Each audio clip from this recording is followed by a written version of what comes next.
not a drill. My name is Greta Thunberg. We are living in the beginning of a mass extinction. Our climate is breaking down. Children like me are giving up their education to protest. But we can still fix this. You can still fix this. To survive, we need to stop burning fossil fuels. But this alone will not be enough. Lots of solutions are talked about. But what about the solution that is right in front of us? I'll let my friend George explain. There is a magic machine that sucks carbon out of the air, costs very little, and builds itself. It's called a tree. A tree is an example of a natural climate solution. Mangroves, pink bogs, jungles, marshes, seabeds, kelp forests, swamps, coral reefs, they take carbon out of the air and lock it away. Nature is a tool we can use to repair our broken climate. These natural climate solutions can make a massive difference. Pretty cool, right? But only if we also leave fossil fuels in the ground. Here's the crazy part. Right now, we are ignoring them. We spend 1,000 times more on global fossil fuel subsidies than on natural-based solutions. Natural climate solutions give just 2% of all the money used on tackling climate breakdown. This is your money. It is your taxes and your savings. Even more crazy, right now when we need nature the most, we're destroying it faster than ever. Up to 200 species are going extinct every single day. Much of the Arctic ice is gone. Most of our wild animals have gone. Much of our soil has gone. So what should we do? What should you do? It's simple. We need to protect, restore, and fund. Protect. Tropical forests are being cut down at the rate of 30 football pitches a minute. Where nature is doing something vital, we must protect it. Restore.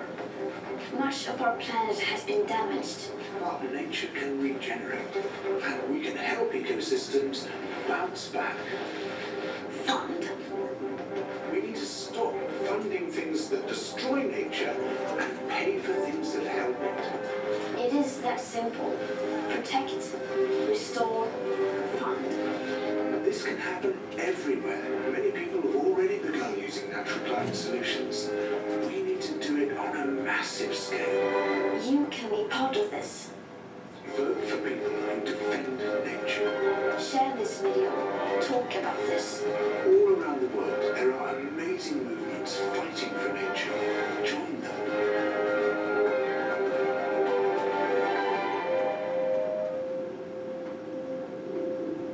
Everything counts. What you do counts.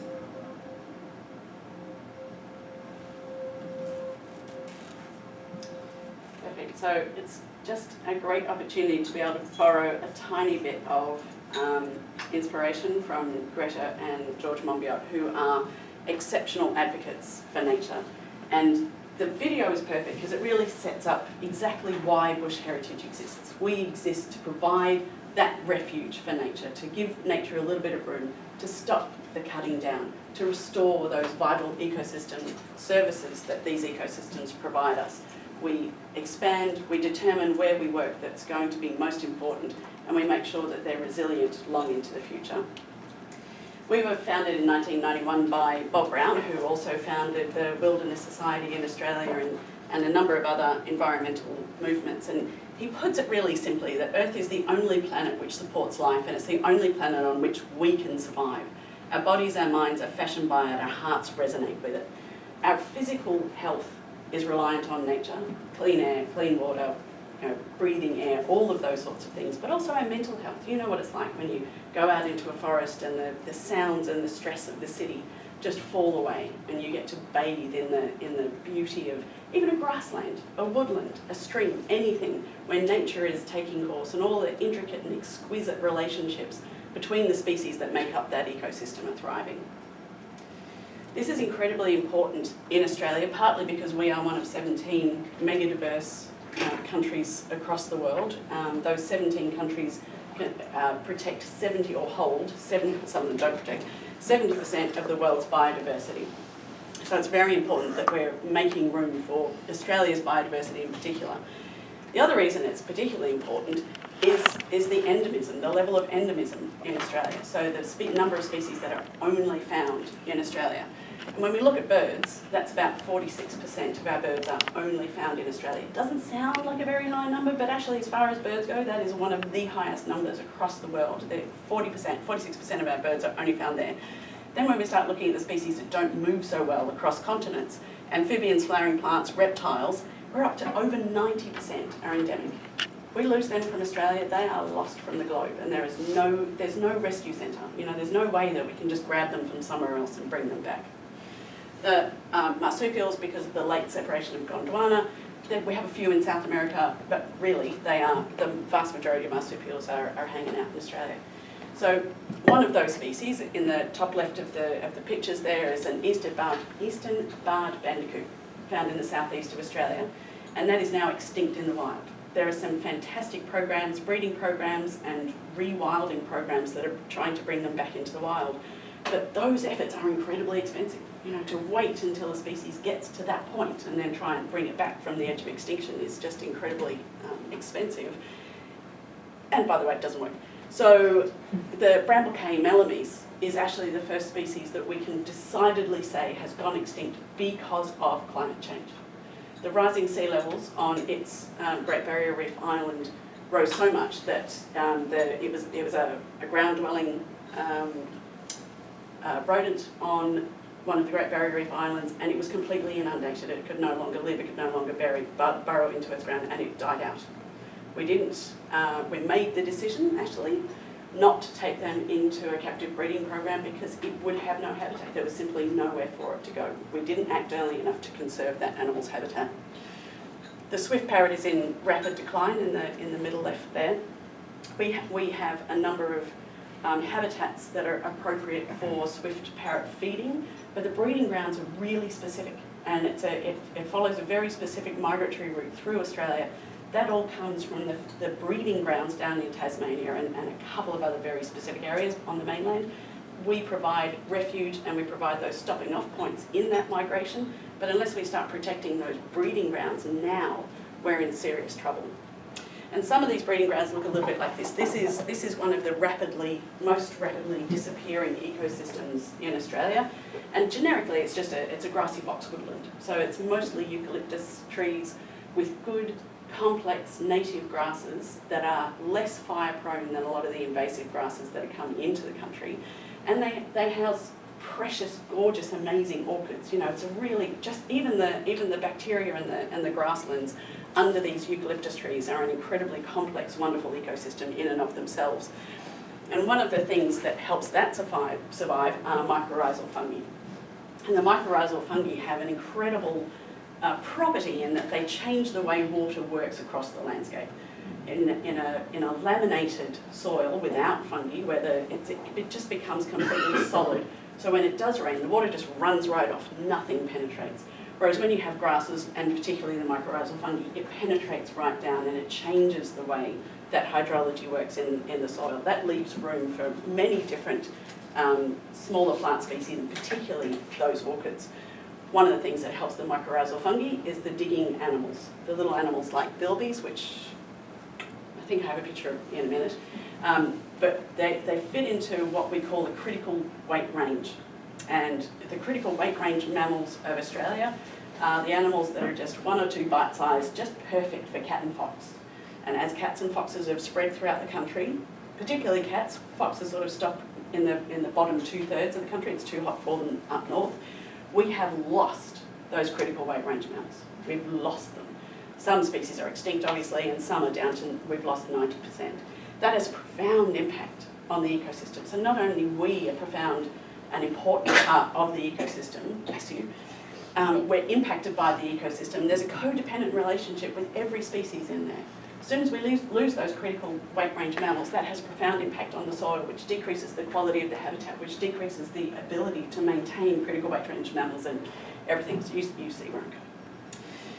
One of the things that Bush Heritage does, the way we work is really at that landscape scale. This is a species that we work with, the plains wanderer, which is now critically endangered. It's been endangered for quite some time. And you guys will be familiar with this, right? The IUCN Red List? Yeah, mostly? Okay, great. So this is how the status, population status really, of a species. So the IUCN undertakes independent analysis to figure out how species are going. And just so you know, any species that has ever gotten onto the threatened species list in Australia has never come off this end. They only come off that end. So it's a one-way street. Once you're on the threatened species list, you're stuffed. So and there have been species that have slightly improved in condition, but that's generally after a huge amount of effort, time, money, people.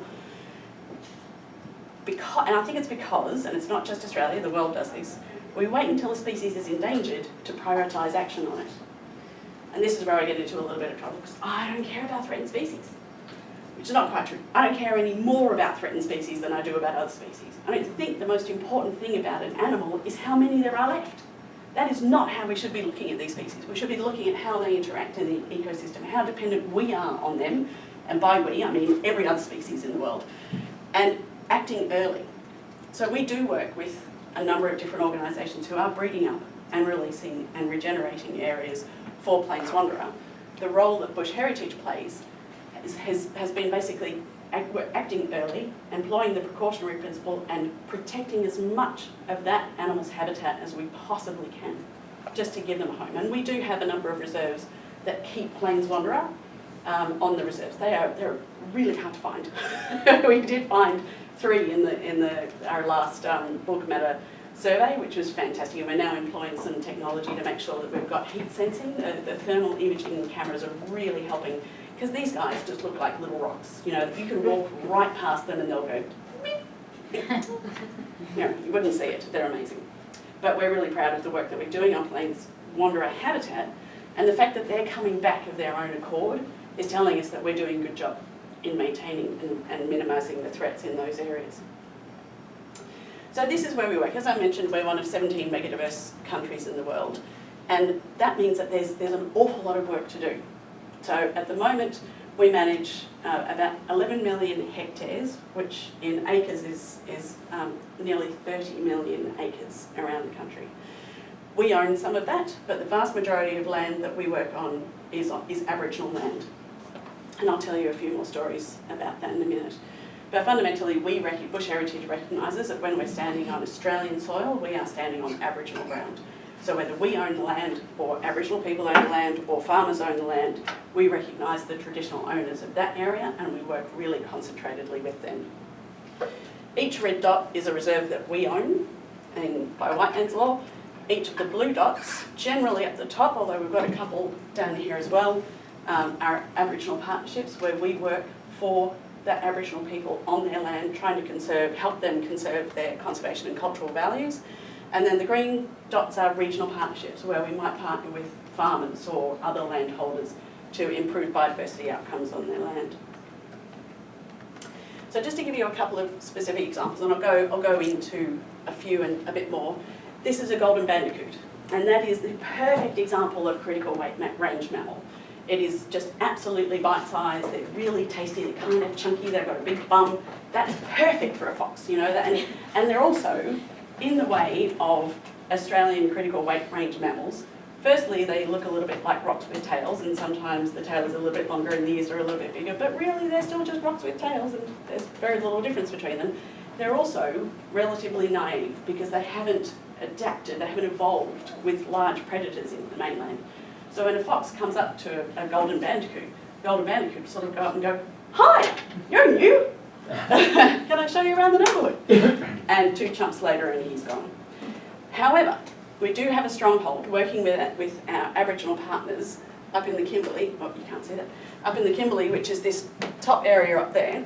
We work with the Ungu Rangers, kind of the Wangambara people, who own large swathes of land. And I'll tell you a little bit more about that in a moment. But fundamentally, keep in mind, the Kimberley is just such an incredible stronghold for many of our critical weight range mammals. The latest threat that's just come into that area, though, is cane toads. So we're losing a lot of our quolls, So not only do cane toads eat some of the smaller vertebrates across Australia, anything that's a predator that tries to eat a cane toad will get poisoned because the poison gland's sitting right on their backs, and they die as well. We've been having a little bit of luck training quolls and goannas actually up in that area to avoid the cane toad, so we're holding out hope. This is our Hamlin skink. This comes from one of our properties just in the Midwest there. You may have heard about Shark Bay. You guys heard about Shark Bay with this monkey mire? The dolphins come right into the shore and you can interact with them, to a limited extent.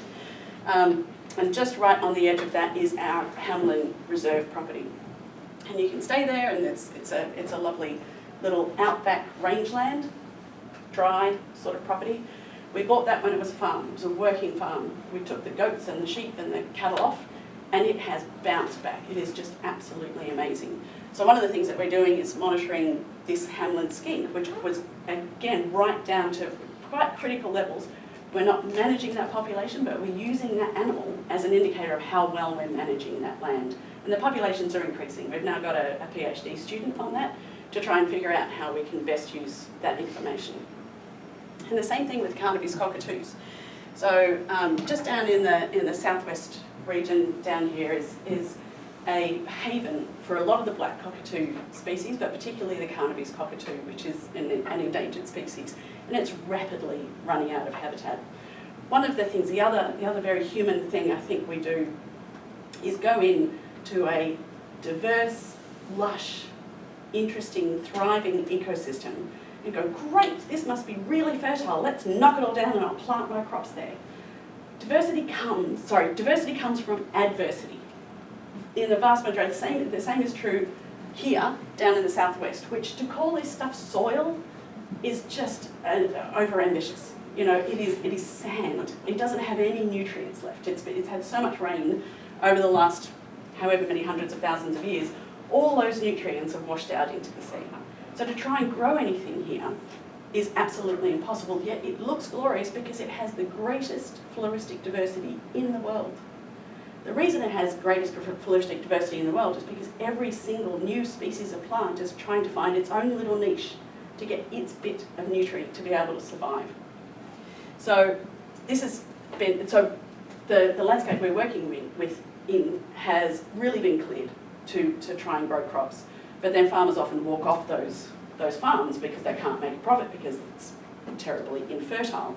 So we're now able to pick up some of those farms and create stepping stones, if not contiguous blankets of forestation. So we've done an incredible job. Our ecologist and landscape manager, Simon and Angela down there, just absolutely phenomenal, dogged, determined people, have been trying to restore these areas for more than 12 years now. We're finding birds that haven't been there for generations. They're coming back. Black-gloved wallabies are tromping through these areas. So they're using the stepping stones from one habitat area to another. And it's just absolutely delightful. In fact, the birds are using our restored, regenerated areas more than they're using the remnant veg that we also have. And we think that's possibly because the remnant veg is starting to become a bit senescent. We might need to light a fire in there, but we have to get approvals for that. This is a yellow-footed rock wallaby. Again, just a fantastic indicator species from one of our reserves in South Australia. And this is this is an area that has been hit very, very hard by the drought. So Australia is in one of the longest and hardest droughts on record. And this is an area that has been absolutely decimated by the drought. I was lucky enough to visit it in what we thought was going to be really probably the absolute nadir of any sort of vegetation. And it just rained. We had 70 mils of rain 2 weeks before, and everything was blossoming. Just having the seed stock still in the soil and having even what looks like a skeleton of that plant just allows it to bloom back again. Now, it probably won't last. We'll need to have that consistent rain come through. But we know there's resilience in the land. The other thing that's telling us that is these guys. So the yellow-footed rock wallabies have hung out in this area and absolutely maintained their niche in this particular area. And they're an excellent indicator species that, again, we're doing something right. This is a spotted quoll down in Tasmania, and he runs through quite a lot of our founding property. So we started out down in Tasmania before we started buying land up in the mainland. And again, really excellent, not only indicator species, but they drive ecosystem health by maintaining population levels of some of their prey species and doing a great job. We've been using conservation dogs. Have you guys heard about conservation dogs that smell out scat of individual species? So you can, I used them in Brazil when I was trying to do a population assessment on jaguars. And we're doing a similar sort of thing here and up in Queensland actually to determine the population of quolls that we have across the different reserves. And if you train the dogs well enough, they can tell not only a quoll scat from something else, but they can tell individual quolls, and then you can get a time series of fecal samples you can analyse for food or endocrinology or anything that you want. And this is a pretty famous little guy. This is the night parrot. And this is a parrot that we actually thought was extinct for over 100 years. There were apocryphal sightings, there may have even been some real sightings, but there was no evidence of this bird for over 100 years.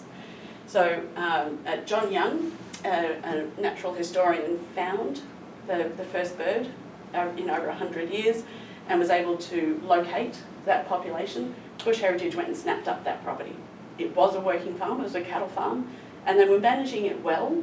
Clearly, the bird was still there, but since we've taken it over, we've been able to destock, and the population is increasing. We've also recorded the call of the night parrot, which is quite a distinctive call. We put that out publicly, and people have used that call to determine there's a population over here and there's a population in the Northern Territory as well. So we're getting much better data on the existing populations of night parrots and possibly how they might be able to work in genetically. So this is the species that I wanted to tell you about specifically down in the southwest. This is a honey possum. It is the only known mammal pollinator. So it's a bit like a hummingbird without feathers. You know, it has the same level of metabolism. It is a mammal. It moves very rapidly across all of these little plants across the Fitzgerald area in that southwest of WA. This is the only place in the world where this animal could have evolved, because it needed that floristic diversity. It needed flowering plants to be there every at least 2 or 3 days. This animal goes without food for 2 or 3 days. It's gone, just like a hummingbird. So again, to lose this kind of diversity is just not thinkable. It's to lose that unique biodiversity. So this is Pullen actually, where the night parrot lives and is protected by us. And it's part of the reserve system that I was mentioning, the 27.9 million acres across Australia. We own some of that land, but again, working in partnership with Aboriginal people really helps us expand that area. The other thing we do, and you'll often find this in conservation planning, is that private protected areas will abut national parks, public protected areas, because the biodiversity is all in a chunk. So if there's anything that has high biodiversity area but hasn't been protected by the national park, where we can extend that protected area, it's all adding to the adequacy of that whole system. So once we add our contiguous borders together, it's 80.9 million hectares. So that's where we abut a national park, and you add those together. We store 43 tonnes of carbon every year, just really slightly less than our annual sequestration. We're still working on figuring out our annual sequestration. It'll be a little bit more than that. So that's the equivalent of taking about half of Australia's cars off the road for 3 months. We protect many different species, but we fundamentally work in collaboration. I should just let you know, this is from our impact report, which is up on the website, freely available. Please go through, have a look at everything. We're really keen to make sure we're measuring and reporting back on our progress against our goals. So we work with academics to undertake the more than 69 hour science projects, but we also have very strong relationships with Aboriginal people really across Australia. And that working in partnership is an ethic as well as a strategy. It's something that we do really well in Bush Heritage. It's something I'm extraordinarily proud of, and it's difficult to do. Aboriginal people have been treated appallingly in Australia, I think, across our entire history. And because of that, it's quite difficult to gain trust, and rightly so. You know, I think they have every right not to trust us. It takes time, it takes sensitivity, and it takes a great deal of trust and respect on both sides. This is one of our amazing partners, Rita Cutter, who's sitting on the chair, and one of our embedded ecologists, Vanessa Westcott, who works with Virally Burwood people out on the west, just in the central area. And Rita is a bilby expert. So you remember I was talking about bilby being those digging guys that help the mycorrhizal fungi grow. That's what a bilby looks like. It's a little bit like a rabbit with slightly pointier ears and, you know, rock tail ears. So Rita will walk up to a bilby burrow, and she will not only tell you, I can maybe tell you whether it's active or not, whether that burrow is actually being used. Rita will tell you whether it was a mother and kid and how old the kid is and when was the last time they ate and where they were going, and then she will walk and follow the bilby tracks and take you to the bilby. She's really quite phenomenal. I've never met anybody like her. And she's kind enough to have given us this quote when she was talking about what's it like to work with bush heritage and what it's like to work with people generally on what we call right-way science approach or the two-way science approach. So making sure that we're blending knowledge systems and using everybody's knowledge to the best effect. And this is very much Rita. She's not an upfront person, so she's hiding from you, just behind the tree there. So Rita says we like sharing. There are only a few of us elders left now, and a way of passing on knowledge and sharing knowledge, not just with white fellas, but with young Mātu. Passing knowledge from generation to generation is incredibly important. Good ones, she means us, white fella scientists, make an effort to learn the Mātu way so we can link up stories with culture. So I think a lot of people have come in to Aboriginal land and tried to teach them something. And primarily the way we feel we can do the best is to learn from people like Rita, elders, experts like Rita. So just to expand on that thing, I'd like to tell you about the Olcala people that we work with up in the Cape York area in Queensland, far north Queensland. And it's really only probably 2 or 3 days drive to the very, very, very, very tip of Australia. And Australia is just about as big as the States. So you can imagine how big that is. It's really, it's very far north. This is Alana Brown, one of our embedded scientists, and Glenn, who is one of the rangers, the Olcala rangers, looking after the golden-shouldered parrot. And what you see behind them is a conical termite mound that has the nests of the golden-shouldered parrot, or olwol. And the olwol only builds its nests in these conical termite mounds, so they're profoundly reliant on one another. The conical termites aren't particularly reliant on the olwol, although there is a positive relationship. We actually find that the termite mounds with nests survive longer than the other ones. Maybe they just know something rather than providing a benefit. But we've blended the knowledge, the traditional knowledge that a lot of the elders have had, with our technology and our scientific approach to really build a much better understanding of this bird. So this is the golden-shouldered parrot, or the olwol, and we started a project called Bringing the Olwol Home. And so to tell you the story, we're working very closely with the Olcala Rangers to map the range of this particular population. And this is really important, partly because of politics and partly because of biology. So the Olcala people were taken off the land, embarrassingly, excruciatingly late in Australia's history. The Olcala elder, Mike Ross, remembers his mum and dad and his sisters being taken off land with chains around their neck. Anybody want to have a guess what year? 1968. 2 years before I was born. I am disgusted and I feel guilty, and I'm extraordinarily pained by that history. He never saw his parents again. He never saw his brothers and sisters again. But he stayed, he hid and he survived, and he stayed on country. He was a roustabout, he was a farmhand, he was a mining hand. He did whatever it took to stay part of that country because that was his only family left, that was his only connection. We started working with the Olcala Rangers and Mike Ross in 2013. In 2014, he was granted back a parcel of land that he was able to demonstrate he had connection to, partly through these employment records of places that he'd always been able to stay and maintain, but also through the traditional knowledge and the way of managing. It so happened that that particular parcel of land didn't have olwol on it, and that was his totem. And so the parcel of land didn't incorporate all of his country, and it didn't include the olwol. So one of the things that we really needed to do, it did, however, have the conical termite mounds. So we knew there was a habitat that was potentially going to be okay. We just needed to try managing it so that we could bring the old wall home, and that Mycorrhizal could tell the stories which are only allowed to be told if the old wall is on your country. So it's really important that politics and legality and people and biology and everything is so incredibly interlinked. So the threats to the old wall are these guys, these feral boars. We have no native boars at all in Australia, so everything that's out there is feral. And these guys will rootle around and scrunchel up the cockatoo grass, which is just crucially important for getting the old wall through the last of the dry period before the summer rains hit. That has reduced their potential feedlot and the ability to see it through to that next season enormously. We also find a lot of direct predation from these guys. These are black-backed butcherbirds, but actually we've now found that all butcherbirds will directly take usually the fledglings, but sometimes they'll take adults as well.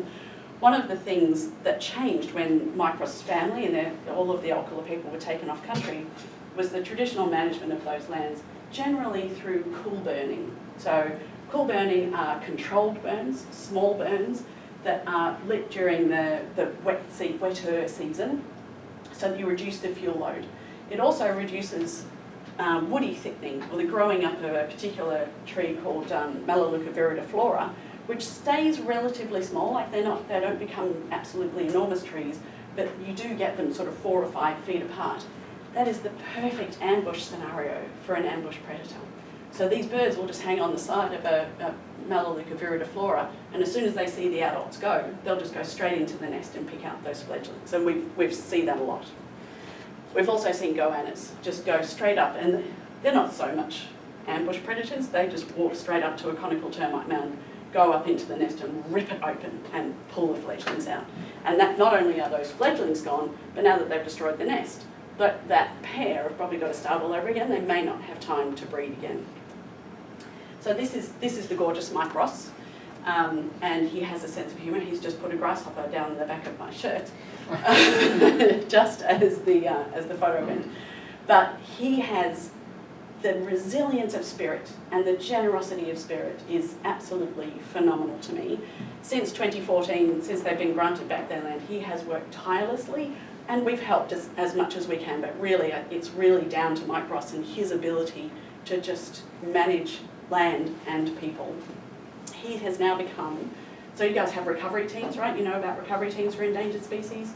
Almost every endangered species in the world will have a recovery plan and a recovery team, a group of people that are responsible for managing that recovery plan and getting it back, that species back on track. Mycorrhizal is now the very first Indigenous leader of recovery team for the golden shoulder parrot in Australia. And he's doing just an exceptional job and being incredibly inclusive and amazingly generous. And I'm obviously full of admiration. So then the next thing that we do above and beyond partnership is really work in an innovative way as much as we possibly can.